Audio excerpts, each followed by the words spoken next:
La relation entre Emily Fiorelli et Mbai Niang n'aura pas été de tout repos. D'abord fous amoureux l'un de l'autre après leur rencontre survenue en 2016, ils ont depuis traversé des épreuves très difficiles. Du moins, surtout Emily Fiorelli à en croire ses récents propos hallucinants.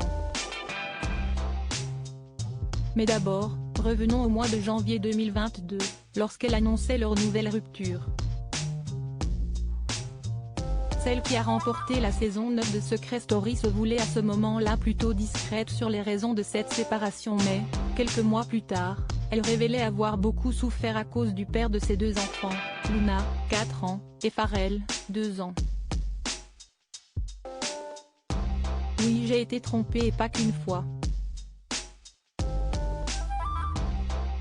Oui, j'ai été salie, humiliée et bien plus que j'éviterai d'étaler ici, je ne suis pas fière. Aujourd'hui j'ai fait le choix, depuis un moment, de ne plus donner de chance au couple que l'on formait, confiait-elle au mois de mai dernier.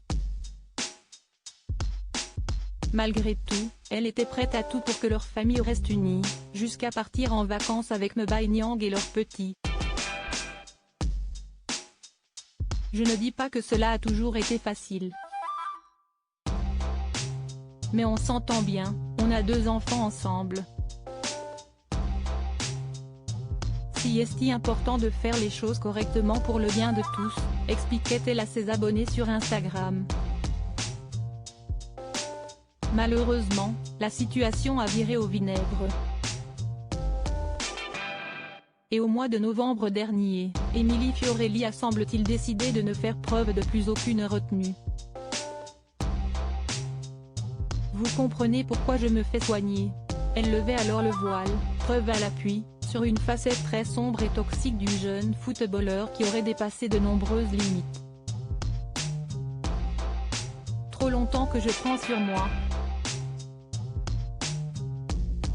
Je me sens comme harcelée à cause du comportement de mon ex-conjoint, avait-elle commencé à déclarer avant de dévoiler une conversation où l'on apprend que le sportif la battait et buvait de l'alcool. Un homme qui se vante en plus de me lever la main dessus. Maintenant vous pouvez comprendre pourquoi je me fais soigner, se désolait-elle. Sur sa lancée, Emily Fiorelli poursuivait avec des accusations très graves. J'ai subi bien plus que de la tromperie. Mais la violence, les coups, morsures, brûlures, stop et en plus de scènes vantées, si est carrément grave. Loin de s'arrêter là, elle balançait ensuite sur ses infidélités. J'ai pu découvrir la personne avec qui j'étais en train de basser, pardon pour la vulgarité, une fille dans son téléphone parce qu'il se filme, si est marrant apparemment. J'ai des photos de tout et je savais qu'un jour j'allais péter un câble. Triste histoire.